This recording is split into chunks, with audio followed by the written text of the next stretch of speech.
Okay, good morning, everybody. Good morning, Shifu. And it's once again our weekly review. And we must be very thankful as we were singing through the prayer song. It's more so for us to remember how fortunate we are, how it is that we're able to have this, at this time, being able to peacefully and also able to learn the Dharma in a very uninterrupted way. So I think being able to listen to Dharma, I think it's something that we definitely we definitely need to be very mindful of. So let us now begin today's review. We're still in chapter 23. And but we're nearing the end. It's still talking about the former deeds of Bodhisattva, Medicine King. And today what we're going to talk about is what we have been talking about, what Master has been talking about for the last couple of days. And it's talking about, once again, the three different periods after the passing of the Buddha, which is, at first you're going to have the righteous Dharma, and then you have the exemplance Dharma. You have the decaying of this Dharma after the passing of the Buddha. So yesterday, Master told us about the five centuries.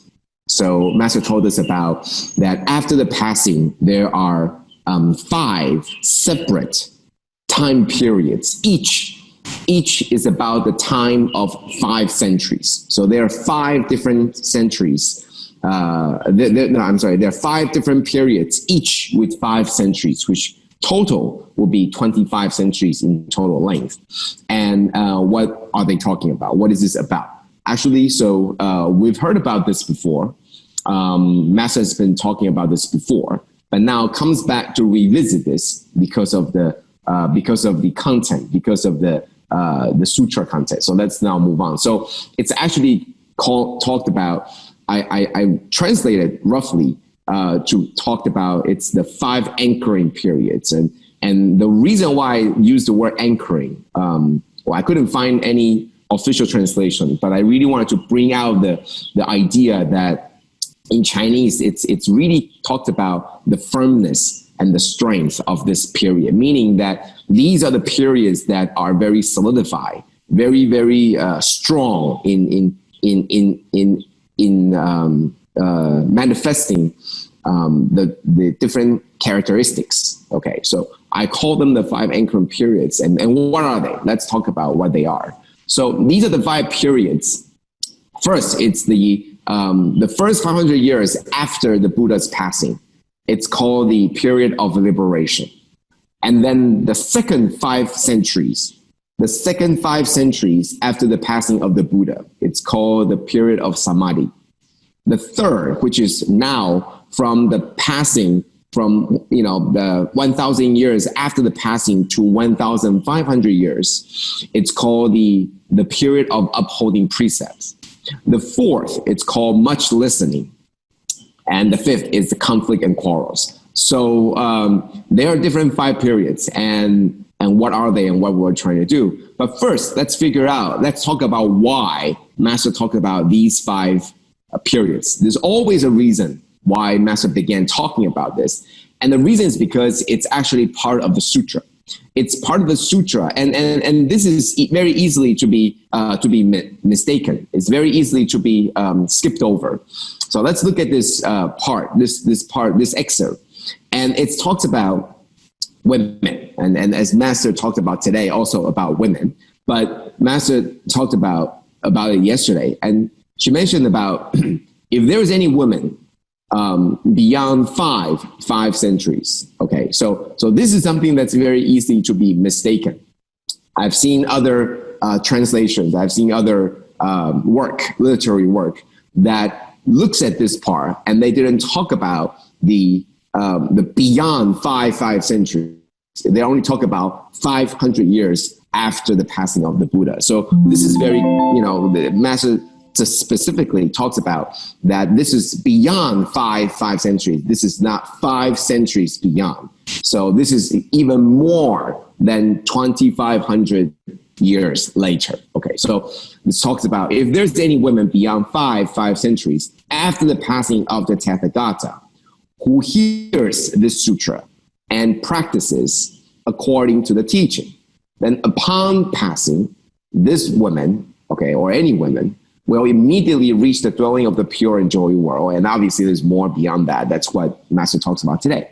So the reason why that we talked about the five centuries is because it comes out during the sutra. So Master obviously explained what it is. So let's talk about what it is. So what does it actually mean? What does this five century actually mean? And to me, it actually means it's 5 levels of decay, right? It's 5 levels of decay. You know, first you go through, it's a gradual process. So this decay does not happen outright. You know, it's more like the dawning, right, or the dusk. It's more like the how the sun rises. It's not, you know, 4 o'clock 59 and 59 seconds. It goes all of a sudden becomes, you know, the next second and the sun comes out right away. No, it doesn't work like that. It actually is very gradual. So the 5 levels of decay also tells that this decay doesn't happen outright. It actually takes place gradually. Sometimes it is so gradual, you don't even realize it until it's too late. You know, it's like the growing of your nails, of your fingernails or toenails. It's the growing of your hair, right? It's the decay of your cells. You don't even realize it until one day you wake up and you go like, wow, I have so many white hair, right? It happens like this. It's gradual. You don't realize it as it happening, but when it, you know, accumulates a lot of density, you realize it all of a sudden. But it's still there all the time, gradually. Okay, so to me, these are 5 levels of decay that it happens, you know, through time. So what do they do? So it's in the first 500 years after the passing of the Buddha, people and the disciples and the followers of the teaching, they're still able to being liberated. You know, they're still able to get rid of their afflictions and they're still able to reach enlightenment. Okay, and then the next stage, the next 500 years after that, less people are liberated, less people are reaching that enlightenment stage. However, there's still plenty of people that are practicing this samadhi. They're still practicing not just the samadhi, right? But there's, you know, 戒定慧, the precepts, the samadhi, and then there's a wisdom. However, it's sort of not just for the purpose of liberation, but they're practicing it. But they're not getting there. You know, it's all of a sudden, if you remember our study group back in the time when we talked about Master Tzu Chi Dashi, Grandmaster Tzu Chi, was talking about the same thing. How there were more people joining the classes or more people they're trying to learn, but there are less people really getting it. Okay, so this is very similar, right? First 500, it's people are reaching there, liberated, and then the next 500, the people practicing, but less people coming to get the result of it, the liberation. And the next 500 after that, it's upholding precept. So you can see the decay from the upholding precept, samadhi, and then the wisdom. Now you're getting less. Now you're only upholding the precept. More and more people, they're still upholding a precept, but you're losing a little bit at a time. And then you go to much listening, and then you go finally to the final stages, which is full of conflicts and full of quarrels and full of all these things. So these are the 5 levels of decay. And the question obviously is, well, aren't some of these periods good? You know, like, you know, for example, samadhi, it's a good thing, right? Upholding precept, much listening, these are good, right? So why are they considered decay? You know, why are they considered the signs of decay? Why are they considered signs of decay? So there are always these questions, you know. The reason why it happens gradually without you realizing it outright is because these periods always have something good in them. So people tend to hold on to the good, and they think that because it's something good, that it's okay. That's the problem, right? So for example, if somebody tell you that, hey, I think I've seen you less and less now. I think something is troubling you. You're not coming to Tzu Chi more now. And you go like, no, I still do this. I still go to home visit. I just do this less, but I still do this. And people would say, oh, okay, then you must be still all right. But in reality, we all probably know that something is less, something is missing, something is disappearing, right? So it's not that it's all bad, like you're toward the end, yeah, it's all bad, like conflicts. But during the process, when we're missing and something's disappearing, things are becoming, less obvious that this is the path, and it's a period of decay. Okay, so while it's good to practice samadhi, right, but it's a tool for liberation, but it's not liberation. So the reason why I brought this up is because I think there's a question that I want to get to later also, that I think samadhi is one of the tools, is one of the ways to confront the problems that we have. It's one of the tools that we can use to find the answers within, to find the strength to be able to get rid of the affliction. But it's still not the liberation itself. Samadhi it's more like a bicycle that helps you travel faster, or it helps you, more stabilized. But it doesn't sort of tell you exactly the direction. It doesn't get there for you. You have to take it, use it, and get there. So what it means is that we are now resorting to practicing the tools, because what we're doing now is we're just running through the motions. We're doing all the things. Like, for example, we're doing samadhi, which is what we need to do. We're upholding precept, which is what we need to do. We're hearing the sutra. We're hearing the sermons. We're listening to them, which is what we need to do. But we're just going through them.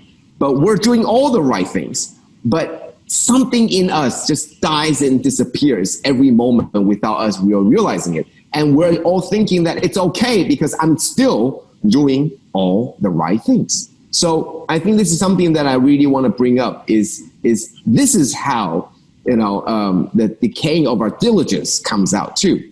If we're not being diligent, then this is what's happening, right? Oh, it's okay.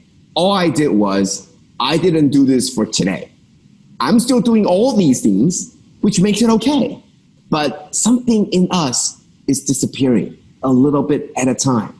And that's how we're losing that diligence. This is what's happening. The 500 years, it's all throughout the people, losing a little bit at a time without realizing it, okay?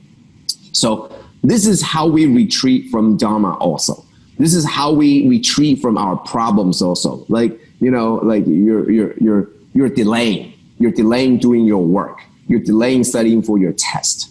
And then you would say, oh, I need to take a rest now. I need to sleep. And then you tell yourself it's okay because you need to sleep now to have enough energy to be able to study later, right? So you give yourself a lot of excuses. And that's how decay happens. This is how, you're supposed to do something and it decays and it doesn't get there, but you think it's okay because you're still doing samadhi. You're still upholding precept. You're still listening to the sutra, and that's okay. But imagine, right? If we don't do a lot of the actual charity work, or if you don't do a lot of the actual involvement, then you're essentially straying. You are drifting a little bit at a time, further and further away, and you're still telling yourself, "It's okay. I'm still doing all this work." But you are drifting. So this is the part where maybe other people can observe, but this is the part where you know that you are drifting. You know that you are getting further and further away. You know this. Perhaps Master knows, perhaps a close friend might realize it, but you yourself know. And this is the level of decay we're talking about. This will happen, and without you knowing, and one day it will just be like, oh my goodness, my head is full of hair, white hair, not just hair, full head of white hair. Okay, so but there's always hope, right? It tells you the levels of decay. There is always hope, and if you know where to look. And I really believe that. First, you need to know where to look. You need to know that you are going through decay. You need to know that you yourself are going through this period of getting worse. And don't just overlook it by saying, at least I'm doing all this. No, you need to say, what else do I need to do more? That's the difference. Diligence is always asking about what else can I do? What more can I do? If you're resorting to telling yourself that at least I'm doing this, then something is wrong. You need to tell yourself, well, I'm doing this already. What else can I do? What else is there more that I can do? So this is something that I find to be very important, is that we should always be thinking about know where to look. Okay, so first is to recognize that there is a problem. So this is what I always believe, that if this is a gradual step down, all the 5 different levels, then we can reverse it. If it's a step going from first step to second step to third step, then if you work it the other way, then it's going through the last one going all the way up. So this is like stairs, right? If you can go up, then you can come down. If you can come down, you can go up. That's the same thing. So all it takes is your strength and your diligence to be able to reverse it. Instead of telling yourself, at least I'm doing all this, which makes me a good disciple. No, reverse it and tell yourself, what more can I do so that I am the disciple that I wanted to be, that I wanted to do? Okay, so reverse it. Instead of having it as a gradual step down, reverse it to make it a gradual step up. And how do we do that? So 5 levels of progress.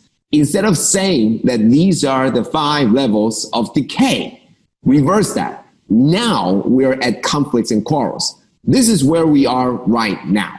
So what do we do to reverse that? Much listening. Let's listen to more.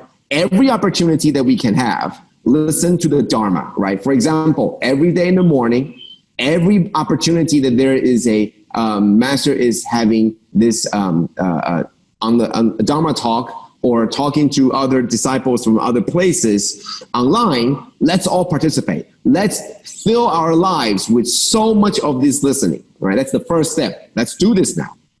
And then after that, your life is filled with so many stories and positive stories. Next step we do is uphold the precepts. The things that we're supposed to do, we reverse it. Instead of having it becoming decaying, let's think about what more we can do. Do I have more time to listen? Can I do something more to uphold the precept? I used to do this, now I don't, but let's reverse it. Let's think about what more can I do to uphold the precept? Can I do this more? And that's what we do. And this is something very important, right? It's happening to me, it's happening to everybody too. From time to time, you begin to rationalize that it is okay to lose a little bit and decay a little bit at a time. But reverse that. Now what can I do more? Can I just do more than that? Can I just, do a little bit more of this and upholding more precept? And then eventually practice samadhi and then finally achieving liberation. So this is what we want to do. Instead of saying that at least I've done this, let's talk about what more can I do. So there is always hope, because that's exactly what we're doing now. There's always hope because Master is exactly asking us, what more can we do? What more can we do at this moment? What more can we do at this very specific event or incident? There's more that we can do. Always ask yourself, what more can we do? Not asking yourself, well, at least I am doing distribution.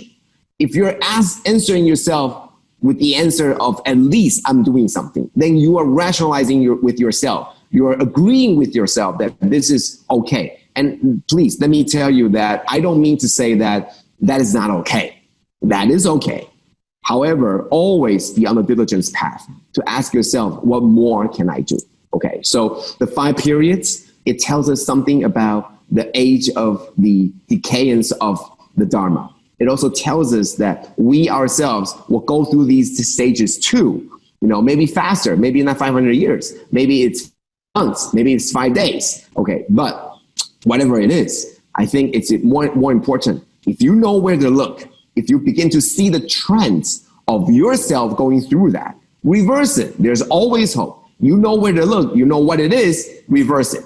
The moment you reverse it, the moment you're going uplifting strength and uplift force, perhaps it's going to change. And that's who we are, right? We ordinary beings are always, fluctuating between the decay and also the diligence, because that's what we are. But it's a tug of war that has to be won, and has to be won by you. So Master is giving us the path, and we just need to follow. And as long as we follow, as long as we do more than we can do, then we're always going to be on the right path. So that's the sharing for today. I'm going into the questions, and I want to go through some questions. And once again, thanks to many people. Thanks to all of you who gave your time to present these questions. And I want to get through to them as much as I can, as complete as I can. So let's go through them. So the first question is already on to question 54. It's many questions for this year. So it talks about Jing's aphorism. Wisdom only comes with experience. Okay, so wisdom is developed through difficulties in handling people and matters. So this is coming from Jing's aphorism. In the Wisdom at Dawn video dated 2020, July 15th, Master said, wisdom comes from tranquility, the tranquility of Samadhi. So this is something that I talked about today, and I wanted to get into what this is about. Okay, so in today's Jing's aphorism, it states that wisdom is developed through difficulties in handling people and matters. If we escape reality, avoiding people and matters, then there will be no opportunity for us to develop our wisdom. Now, it's talking about these two statements. The two statements seem to be in two different platforms of thinking.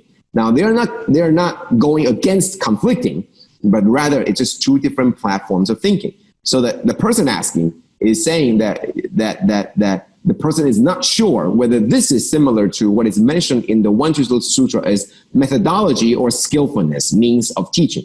So rather than trying to, so this is what I did, rather than trying to categorize it as is methodology or skillful means, I try to look at to what it's trying to say. So the word, the operative phrase here for me is, if we escape reality, this is coming from the morning Dharma talk. Jing's aphorism.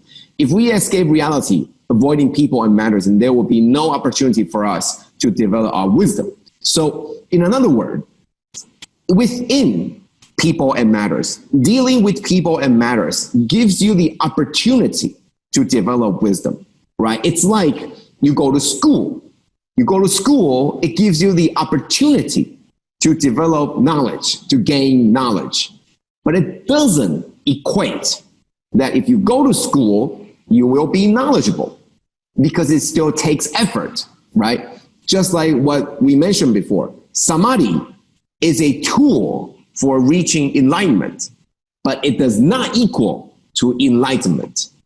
Same thing, going into the people, going into the society, into the community, to be in contact with matters and people, there will be opportunity to develop wisdom.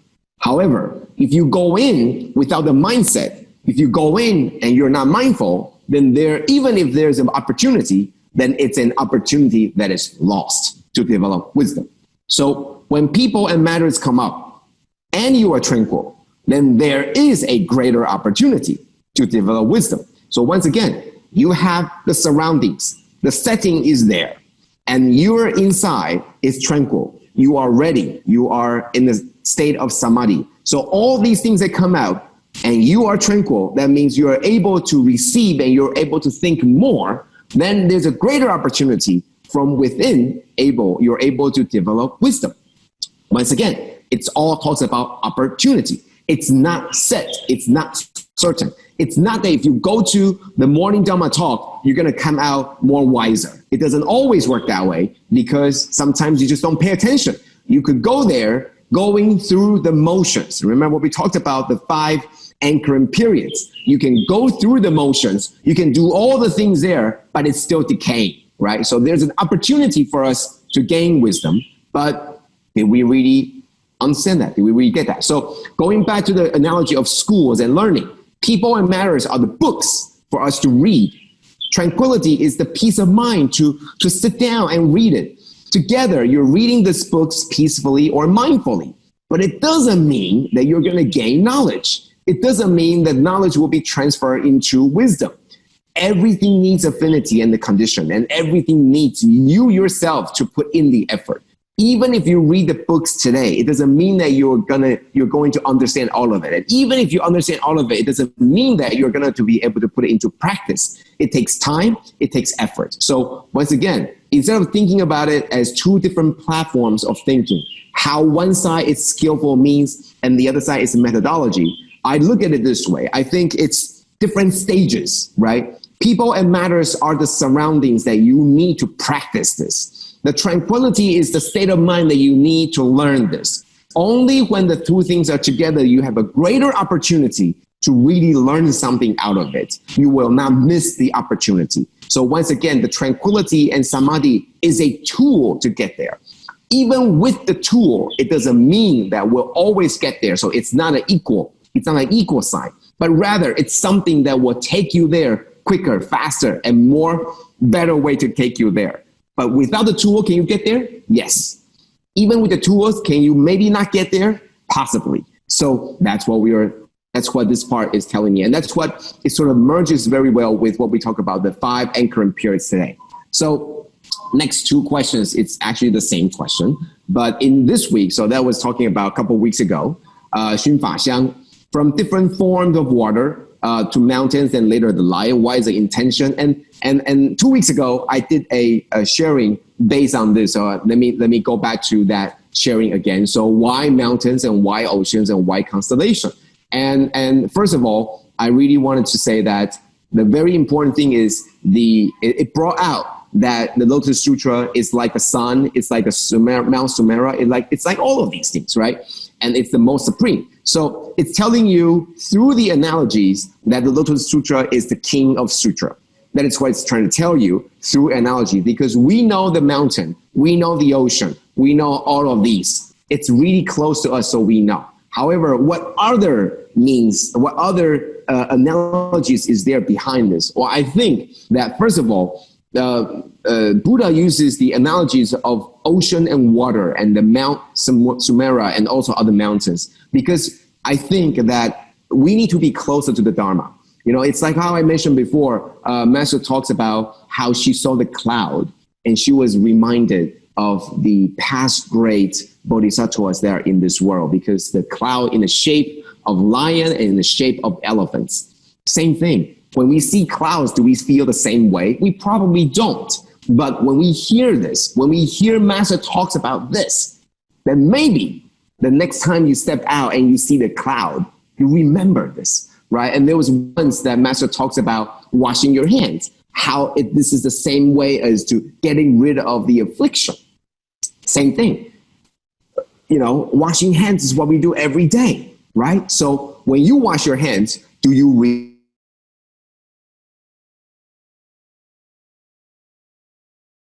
get rid of all the uncleanness of your hands? Is it doing the same thing to your mind? Is it doing the same thing to your soul? Same question. When you do this, do you remember this? Last night in our study group, we talked about how we need to, not always fall into the habitual tendency. And Sister Stephanie said, well, one thing that we could do is using left hand. If you're right-handed, then do more things left-handed, right? So one of the things that we come up with was to brush your teeth with your left hand. And honestly, after I've done this last night and this morning, every time you brush your teeth, you remember what people said. And this is exactly what it is. Dharma is all of a sudden, through this connection, closer to your life. So I believe Buddha uses the ocean and the water and the Mount Sumera to bring us closer. So the next time you see the ocean, you remember that there's in Lotus Sutra, it talks about this. The next time you see the mountain, you remember that in the Lotus Sutra, it was once mentioned, okay? And furthermore, I also think that the Mount Sumera and also the ocean, it's also through a long period of accumulation. It comes through a droplet of water each time. It comes through a grain of sand each time. It's made up of very, very many little particles. It didn't just happen outright. Mount Sumera didn't just happen overnight. Ocean didn't just happen overnight. It takes a long period of time to make this happen. Same thing, just what we talked about. The 5 ages of decay, or the 5 anchoring periods, it happens through time. It didn't just happen overnight. It happened through time, many, many long time, 500 years, and then all of a sudden you realize it and it's too late, right? So ocean and the mountain all give us the same idea that it takes a long accumulation. So if that means this from each individual, very, very fine particles is an accumulation of each one of them, then if you can reverse it, then it means that you can do it too. You can also accumulate into a Mount Sumera. You can also become a big ocean on your own if you accumulate a droplet at a time. And that takes time too, but you can do it too. So there are many different analogies that can be extended from here. I'm just taking some of it. So next question. So what about the thoughts on Master's talk about,一山比一山高, a mountain is always, there's always another mountain that is taller than the one that we see. And I think of this as, it talks about the level of cultivation, right? So we know the different levels, the hearers, solitary realizers, bodhisattvas, and Buddha. And to me, I think there's always more. So it goes back to what we talked about today. Always more. Don't just be thinking it's okay. I'm already listening to the sermons, and that makes it okay. Or I'm already doing this, that makes it okay. I'm already a vegetarian, that makes it okay. Now that Master is saying that we should be vegetarian, and I'm already one, so it's okay. But there's always more. More to do. What's there? More to learn, more to give, more to care, more to let go. And the more you realize about more to let go, then you're talking about more to less to none. And then it becomes wondrous. No more, no less. It's just what we must do. It all becomes natural. Like what Master is asking right now. For us, it's always more to do. But for her, it's what we need to do. It's not more to do. So it's a different, very subtle change in our mind. But it's always more. So right now at our stage, we're always asking, well, at least I'm doing this already. But now change the mindset. Make it into what else is there more to do? What more can I do to help? So there's always more to learn, always more to give, always more to care, always more to let go. Eventually, there's no more to let go because you've gone so much more. It's going from more to less to none, from none to wondrous. And I think this is the step that sort of is asking us to take on. So I don't think that, okay. So thanks to one of the sister who gave us a very wonderful analogy from the mountains. And, I went through this. I definitely didn't think of the analogies this way, but talking about the 3 realms of the 欲界, 色界, 无色界. And I think this is all very, very nice. And all I can say is sutras are open to many, many different interpretations, and they can represent many, many things. More importantly, how are the interpretations connect to our lives, connect our lives to the Dharma? And I think it's very important that just what I mentioned before, listening to Master talks about the cloud, it makes you think about the cloud. It makes you see the cloud and think differently. Master talks about washing your hands. It makes you wash your hands differently because you're now more mindful. But if you listen to this and then you still wash your hands in the same way, that means the Dharma is not, it didn't go into you. So what we need to do is connect our lives to the Dharma. So whatever analogies that we make now with the Dharma, whatever analogies we do and interpretations that we do in the sutra, it's all fine. The most important thing is how do you use that interpretation and analogy? How do you use that and connect to your lives? For example, Master talks about yesterday, the burning house analogy. We listen to it and we treat it as a story. We put it in our mind and we lock it away. It's not used in our world. Yeah, I know we're not in a burning house every day in the real world. But do you think about what else is there in the burning house? That's what we need to do. But we're not connected. So more importantly, whatever the analogies you come up with, it needs to be translated into action, into something that can relate you to the world, to the Dharma. And it should give us a very clear pathway to achieve whatever it is that we need to achieve. So I thank all of your input. Thank all of your input and questions. And I hope that I do give you a sense of answer. Some of it, most of them, I'm actually searching the answer myself. Just like the 5 anchoring periods today. I am going through them myself too. I know the problem. The first step is realizing the problem. Do not go into at least I am doing this, which makes it okay. No, but rather than saying that, ask yourself, I am doing this already. What more can I do? Is this enough? Is there something more? There's always more to learn, always more to do, always more to give, and always more to care. So that's my sharing for today. And I hope that we follow this. We see the analogy, we see the interpretation, and then it's translated into something that we can do, connect to our lives. So that's my sharing for today. Thank you. And now we move on to the next centers for sharing. Thank you. Most gratitude to Brother Joe for such wonderful sharing. Indeed, what small we can do. Very grateful today, our brothers and sisters who are present, and we are very grateful for all these accumulations of affinities from the one center today to global. And in fact, we also have our deaf volunteers joining us.感恩to Sister Michelle, who is helping to translate because they can't hear word sounds, but they read the translation.感恩. Today we are most grateful to have Brother Jishou, who hails from Penang, who will come to share with us. He is Brother Jishou. He is in Indonesia, helping to spread Tzu Chi, spirits and missions. Of course, we know there are many great seeds, and Brother Jishou is one of them. Let us hear from Brother Jishou. Over to you, Brother.感恩. Okay. Good morning, brother and sister. 禅宗师父，希望大家早。Okay, make it quickly. I just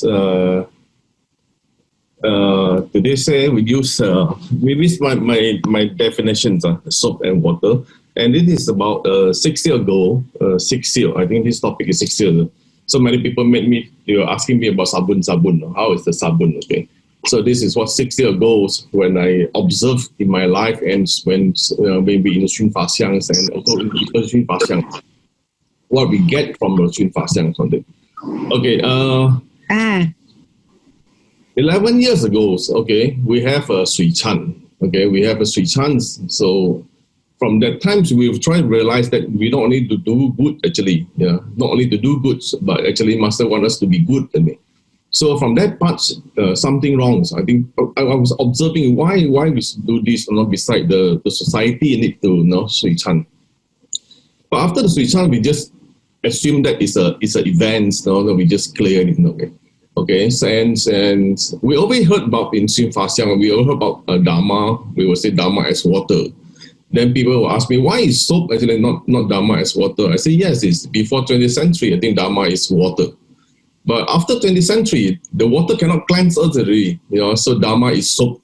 So I created a name called soap actually. So I think we know also we have Jing soap on that. And so 20 years ago, I still remember on the 2000 years, January 1st, I write in my MSN, I say, 成佛的世纪来临了, the era of enlightenment, the era of Buddhahood is arrived. So this era is supposed to be, we can achieve enlightenment. So why I say about this, later I'll explain about this. No, we go in depth a bit about the sabun, the soap. Well, what is the purpose of the soap? I think in the normal life, we know that the purpose of a soap is to cleaning our bodies, okay? So every day, we take a bath, we must use soap. Nowadays, nobody take a bath, use water, okay? Maybe previously, before there is a soap, then people use water to clean.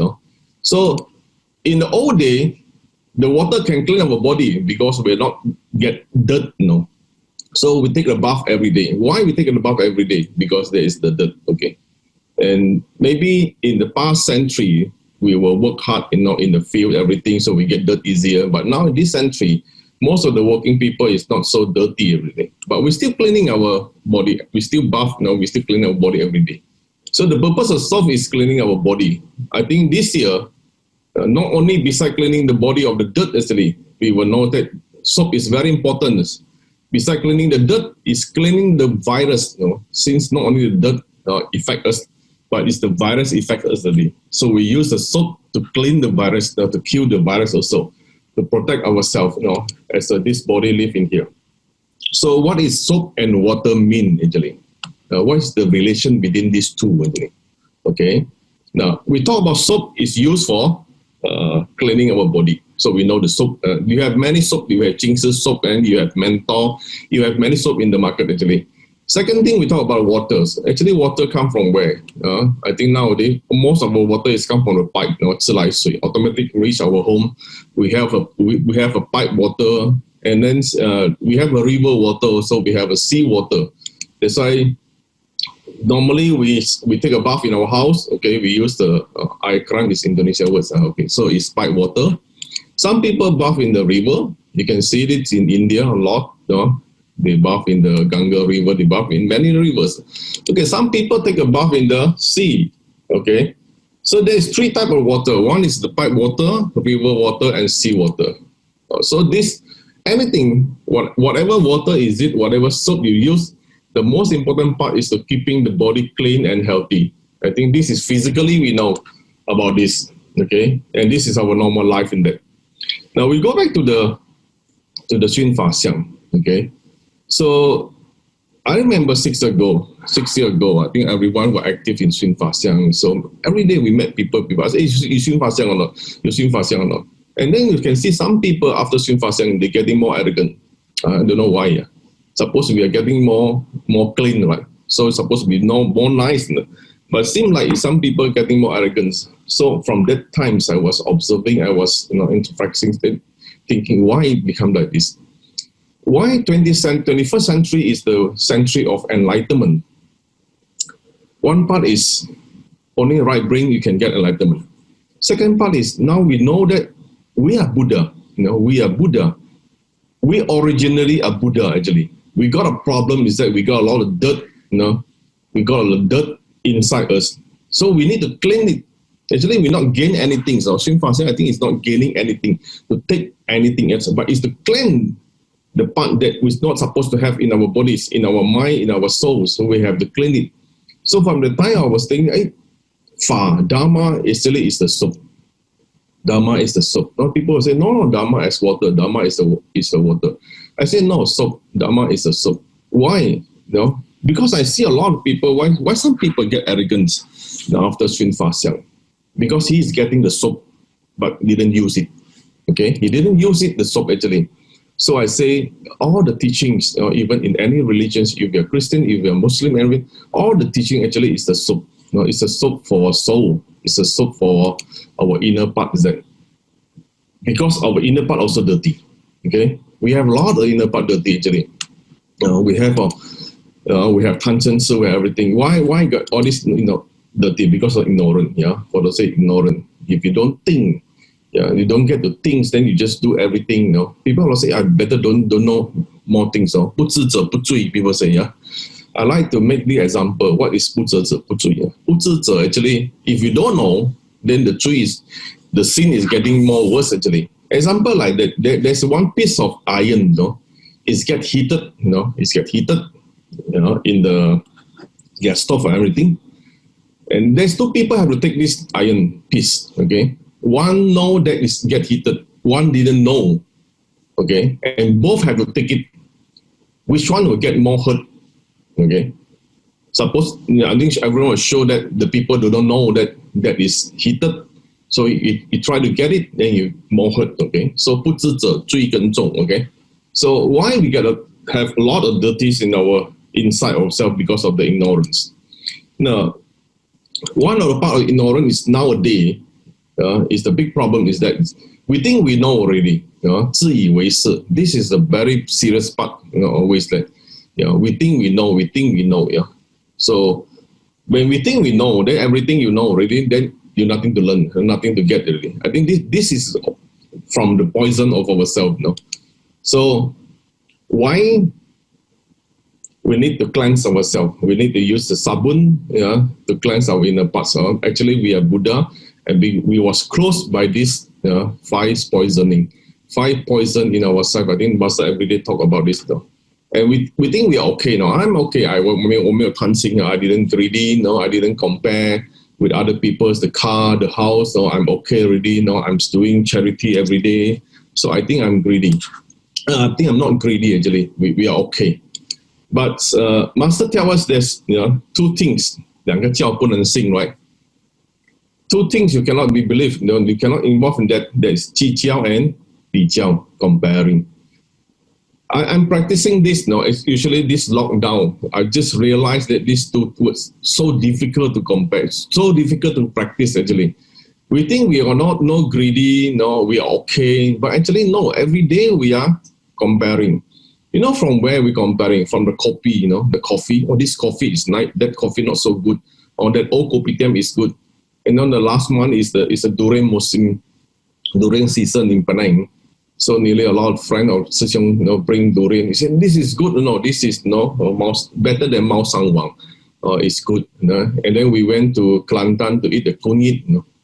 So during the eating the durian, I was realizing we are comparing every day. Comparing the durian, comparing the kopi, even comparing the koi, even comparing all the food. Where it's nice food, we eat more. Not nice, then we eat less. We will say, oh, enough, I'm enough. That is tan. The small tan inside us actually in here. So we think tan actually, greedy is comparing the big thing. I'm not caring about the car now. I'm not caring about the house now. But actually, we still have all this dirt inside. Now, why getting the soap? Yeah, and then we didn't getting better. We're not cleaning because the soap need water. Okay, the soap need water. Without water, you cannot use the soap nowadays. Everyone knows all the soap you cannot use without water. Any soap, the soap powder for cleaning our clothes also need water. So where is the water about? That's why every time why we heard Master say 走入人群, 走入人群, we must 走入人群. After a few months of lockdowns, we didn't go out. I think 3 months we just go out 2 times or 3 times. We order online, order food in Penang. So once every morning breakfast we eat at our house. The Tzu Chi cook, and then I eat anything he cook. She cook, then I eat. So once I go out, I see a lot of food. The first thing go to the pasar, you see, yao zha guai. Oh, so good yao zha guai. Long time didn't eat really. Suddenly I realized that thought is greedy. That thought is greedy. So go out one round, you will see, wow, so dangerous outside. So dangerous outside because a lot of what Huang make you desire. A lot of desire you grow up in outside there. So we think we are okay every day, swim fast, every day get everything, but we didn't go out to the market. We didn't know that we are so great in food, in all this nice thing. So 走入人群 is the water. Water, just now we already say, water come from where? There's 3 parts of water. One is the pipe water, the river water, and the sea water. So from my observations and the past 6 years, where is the 人群? The first one is our family. Pipe water we use in family. So in the family, how we practice whatever we learn, the Dharma, whatever the soap we get, and then we use it in the house, in our family. A lot of people, sometimes I met some entrepreneur, the wife is Tzu Chi commissioners, and then say, they always tell me one thing that my wife actually is very nice in Tzu Chi, but it's different in the house, in the family. So there is something wrong. Isn't that we didn't use the soap in our house, okay? So the first part actually we use the soap in our house to cleanse ourselves. So soap must be water, number one. The second water is come from the river. Where is the river? What is the mean of river? That is our community. And our jiazhu. Jiazhu is our relations for family all. That is our community. How can we practice whatever Master teaches? How can we use the soap in our community, in our jiazhu, everything? So this is the river waters. And the third part actually is the society. Society is the sea. So when you go to the sea, that is dangerous, If you don't know how to swim, you cannot go to the sea, right? If you don't know how to swim, you cannot go to the river also. And the sea water is salt. When you use soap in the sea water, the soap very fast finished. Very fast finish one. If you don't bring enough soap, you go to the sea water, You cannot use it, and you cannot cleanse it. At the end, you come back with all the salt in the body. Get nian in our body, all this, and see there is current and there is a wave, dangerous. That is why you say we must know how to swim, and then we go down to the sea. Now, water is all these three parts. And Master always say that we 走入人群. Then when people say, no, Master say 做就对了嘛，做就对了. But 对 is where actually? What is the meaning of 做就对了? 做就对了. 做 is where? 做 actually is 遍学一切中道法. Learn all the Dharma, okay, in our life. And then 对 is where? 对 is the root of the wisdom. The root of the wisdom actually is human. In the human, why Master always say 人人都是一部经? Everyone is a sutra. Everyone is a sutra. No, not only the Lotus Sutra is a sutra, but everyone is a sutra. From when we go down to the society, when we go down to helping people in all the four missions, how can we in depth in these two parts? In depth in the human. Master say 走入人群 actually is 走入人情. So you must have a relations. I always say that it's participate in people's life. We must participate. Not see, not help only, participate in their life. If you participate in their life, then you are 走入人群, and then we will know that what is 对的才做. Okay, so when we have the soap, we get the soap from the master. The master every day tell us the water. Okay, you got a soap, you must have the water to use it. The water is 走入人群. Why we 熏法相 every day? Because we believe. We have a belief, we have a faith, we have a trust in Master. Why we have a faith in Master?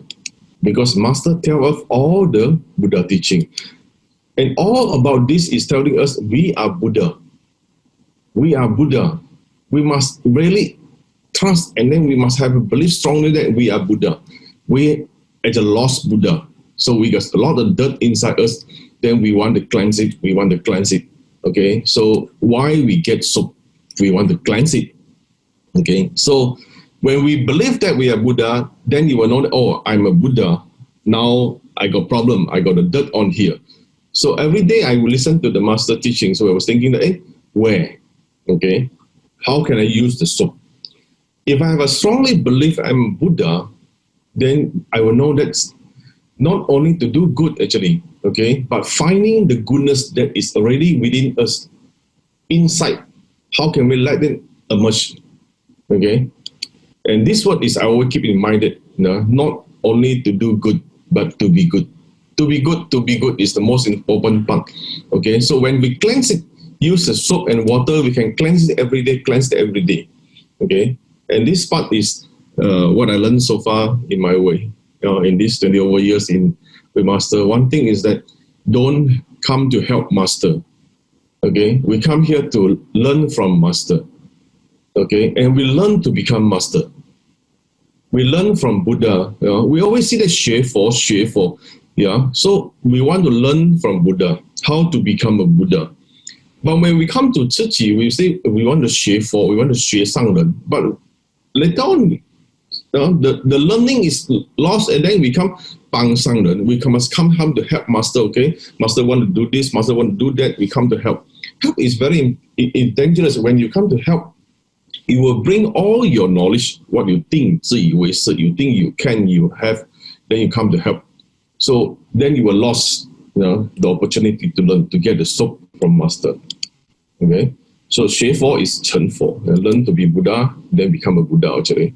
Okay, now so make sure we get the soap every day. So when every day when listening to the Dharma Master, then we will see, what soap I get today, not what the knowledge I get. I think just now from Zhishou sharing is very good. Let us know that the direction to go, the direction where we are in now. Sometimes we think we understand what Master talking say in the mornings, but actually not. So last 2 days I just said South Zhishou sharing in Indonesia in the Mandarins about what is every week Master sharing. One more thing is that make sure you get the soap, not the bubble. Okay. Some people thought they got the soap. They have a soap, they don't know how to use it. But actually something wrong. They just get a bubble, not the soap. Okay, soap and the bubble is different. Okay, so don't get master teaching as the knowledge. I think that is the bubble. That is the bubble. That is not the soap. Okay, and then one more thing. So when you use the soap to cleanse the body, okay, right, with the water, everything, remember to cleanse the bubble also.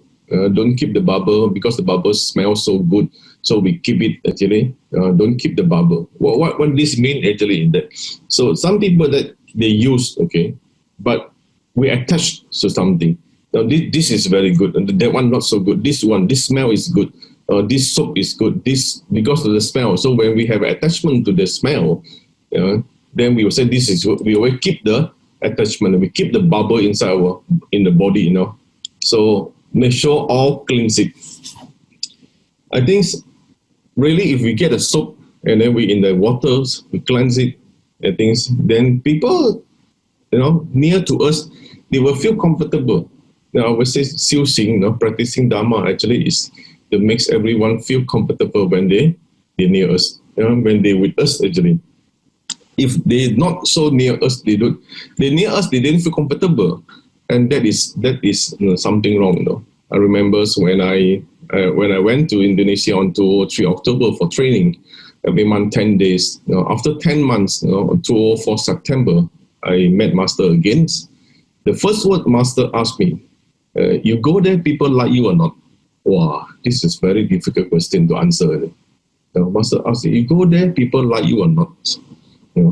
I know maybe at times a lot of people like me, but I cannot answer that. Yeah, people like me. I just told Master that I'm so gratitude. Master give me this opportunity. Go there and to learn. The Master say people like you very important. If people don't like you, whatever you talk is useless. So everything start with people like you. I think when we practicing Dharma, is start with people feel comfortable with us. So that is soap. And then there is water. So don't keep the soap only. Don't always keep the soap, collecting the soap and then show off the soap. I have a lot of soap, I have Dettol, I have Ching soap, I have a lot of brand of soap, but we never use it. I think this is what I feel or what I get observed in the past few years. So now a lot of people met me, they say, hey, the Mr. Soap, you get the soap, and then 6 years ago, I still remember I came out with this idea of soap and water. Okay, I think that's all. This is my sharing. Thank you. Cảm ơn.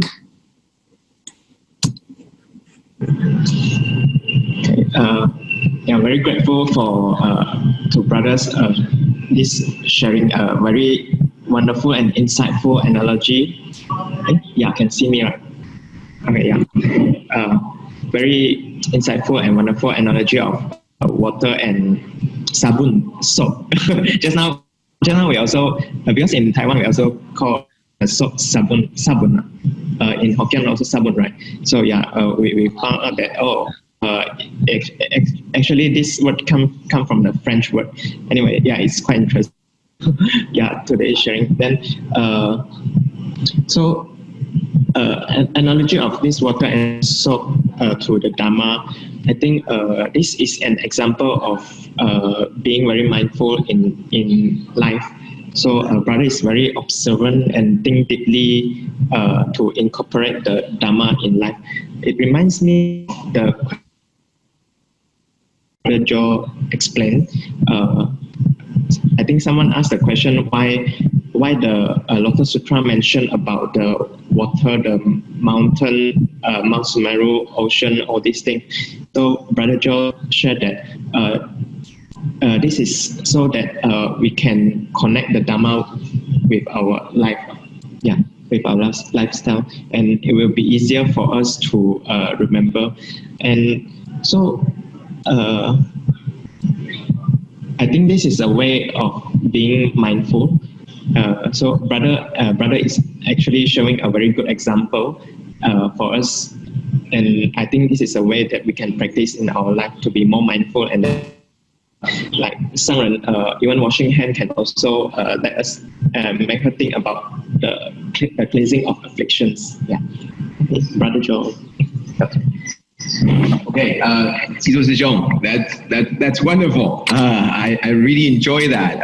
So the next time, like what Brother Jing, the next time I wash my hand and use soap, I'll be thinking of you, okay? And I'll be thinking of you, how you share with us the 6 years ago you thought of this, and not just this, okay? You share with us about your story, right? Your life. How you deal with, not how you deal with, but how you happily live with your wife, and how the interaction made you realize, why is this just not water, and what is the water, and what is the... Not only that, but I think toward the end, you also mentioned about the bubbles, and you also mentioned about how sometimes it smells good, but that's not why. And that's not why we choose a certain soap over this certain soap, because I like this soap or I like the smell or not, but we forget about why we do this. And then I all of a sudden thought about, toothpaste, right? I think years ago, we don't have these chemically manufactured toothpaste. It used to be just, a brush and maybe like with salt or something that you brush your teeth with. But somehow it advanced over time, and we sort of like certain things, like, it helps your gum, it helps with this, it helps with the periodontals and things like that, right? It helps with the cavity. But it sort of forget the reason why we did this in the first place. We add so many flavors to it that we forgot about the naturalness of it, and we forgot about why we're doing this. I really like what you mentioned about using the soap in the ocean. How it's going to disappear very quickly. It's great, sometimes we get, just more, it just goes away, right? So how do you keep that, right? Not have a lot of soap. Here at the abode, we have to, wash, these tablecloth and all of this. And I would I put in a lot of strength into it. And Master next to me would say, Sihao, are you sure that it's clean? I say, yeah, look at all the bubbles. It's got to be clean because I'm making a lot of bubbles, right? And that's my KPI. A lot of bubbles must equal to very clean. And what you just mentioned, sort of make me think that, well, it's not. Well, if it's not, then how do you know you've been clean? How do you know that it's working? Okay, so our soap, while does not create a lot of bubbles, how do you know if there's no bubble? How do you know that this is being? And maybe that's the next question that I can ask myself. But this is very good, like what Brother Jing said, connects you to your life. So next time I'm, taking a shower, I'll be thinking of you. That sounds wrong, but no, that's not what I meant. It's all the soap and water. I think this is a very great sharing for you today. Thank you, Brother Jishou. Thank you.感恩 wonderful sharing today. 感恩 Brother Joe, Brother Jing and Brother Jishou for lots of heartfelt and wisdom sharing. Indeed, applications of Dharma in our daily life. Thank you, brothers and sisters, for your presence. We have more than 200 volunteers online today. Hope that each of us could sustain the Dharma joy and take in another piece of Dharma Master and Hualien love to our life.